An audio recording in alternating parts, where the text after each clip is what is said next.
Let's be honest. When most people hear the words Australian PR, they imagine a smooth ride into the land of koalas, clean streets, and good coffee. But then comes the reality check. You realize you need points, qualifications, years of experience, perfect English, and, wait for it, a sponsor. That's where things get interesting. Because in 2025, employer sponsorship isn't what it used to be. The market has shifted, rules have changed, and companies aren't just handing out nomination letters like party invites. So in this video, we're getting straight to the point. Who's actually sponsoring PR visas in Australia this year? What do they want? And how do you get on their radar? Let's break it down. First, what is sponsorship really? In migration terms, a sponsor is a business in Australia that's willing to say, yep, this person is valuable. We want them to work for us, and we're backing them to stay. But here's the catch. They're not doing it out of kindness. Employers take on legal and financial responsibilities when they sponsor someone. It costs time, money, and effort. So, unless you're offering real value, your dream of being sponsored might remain just a dream. In 2025, sponsorship mostly happens through the 482 visa and the Employer Nomination Scheme subclass 186. The 482 is temporary, and the 186 is permanent, but both require one thing above all else: a willing, eligible employer. So let's talk about those employers. Which industries are doing the most sponsoring in 2025? Surprise, it's not tech, at least not as much as you'd think. Australia's sponsorship market in 2025 is dominated by a few key sectors. 1. Health and aged care. Hospitals, aged care homes, and disability services are constantly short-staffed. If you're a registered nurse, aged care worker, physiotherapist, or any kind of allied health professional, this is your golden ticket. These places don't just want to sponsor you, they need to. You'll see names like Bupa, Ramsay Health Care, Estia Health, and Regis Aged Care. These are big national players, but even small local facilities are getting accredited to sponsor skilled migrants. So don't overlook regional employers. They often have less competition and faster turnaround times. 2. Construction and trades. Australia's building boom might have slowed, but the demand for tradies hasn't. Carpenters, electricians, plumbers, and welders, especially those with experience and certification, are still in high demand. Think companies like Downer Group, Hutchinson Builders, and CPB Contractors. Even subcontractors can be approved sponsors.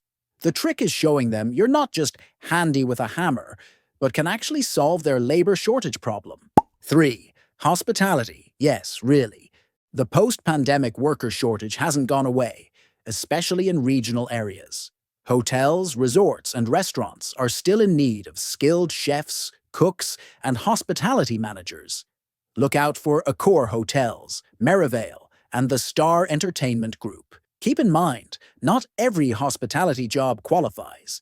It needs to be skilled. So, if your title is dishwasher, sponsorship is unlikely. Sous chef with a Cert 3 and years of experience. Much better odds. 4. Tech, but niche. Tech companies are still sponsoring, but they're picky. You need specific skills they can't easily find locally. We're talking cybersecurity, AI, machine learning, DevOps, and cloud infrastructure, not just general software development. Companies like Atlassian, Canva, Telstra, and increasingly, smaller startups are applying for sponsorship rights because they can't find Australians to fill the gaps. But again, your value must be obvious. Okay, but how do I actually get sponsored? It's not just about having the right job title. Sponsorship is a dance between three things. You, with your skills, experience, and qualifications, the employer, with the ability and willingness to sponsor, and the government, with the visa rules and occupation lists. In 2025, Australia still relies on the occupation list. Your job needs to be on the list. Long-term occupations offer a pathway to PR via the 186 visa. Core skills. Occupations can lead to temporary visas, but not always PR. So, step 1 is checking if your role qualifies. Then comes the hard part, finding the sponsor. Spoiler: there's no secret list of companies that sponsor. Yeah, we know. You've probably Googled list of companies that sponsor in Australia, 2025, and you've ended up with outdated Excel sheets from 2018 or shady PDFs behind paywalls. Here's the truth. The Department of Home Affairs has a public register of approved business sponsors. You can check it online. But just because a business is on that list doesn't mean they're actively hiring. Many got their approval and never used it. So instead, you need to flip the script. Rather than searching for companies that sponsor, you search for jobs that offer sponsorship. On job platforms like Seek, Indeed, and LinkedIn, use the keyword sponsorship available or visa sponsorship. Combine that with your job title, and you'll find active listings. But don't stop there. Some sponsored workers in Australia don't get their job through online ads. They get it through referrals, networking, and cold outreach. So if you really want a sponsor, you need to go hunting. Let's talk about regional sponsorship. Here's a wild card that most people ignore. In regional areas, employers are more likely to sponsor. Why?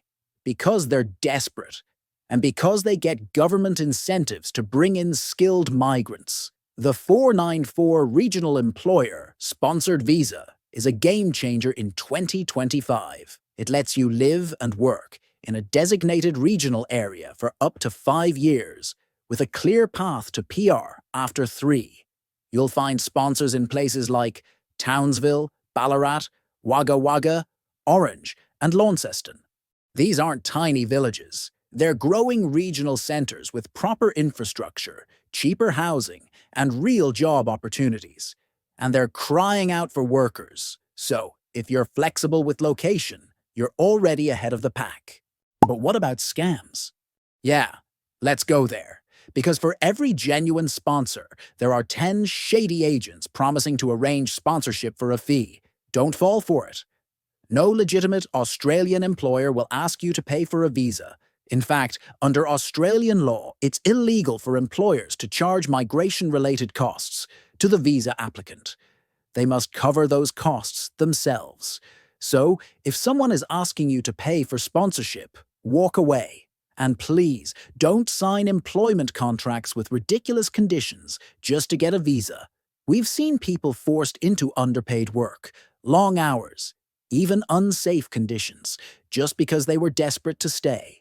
Sponsorship is supposed to benefit both sides. If it only benefits the employer, it's not worth it.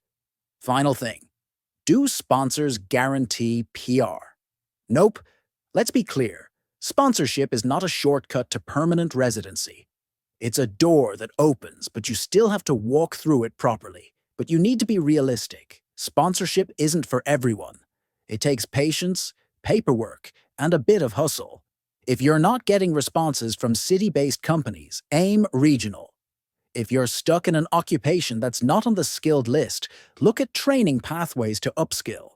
And if you're getting scammed by dodgy agents, stop. Start talking to real employers, direct. Thanks for watching.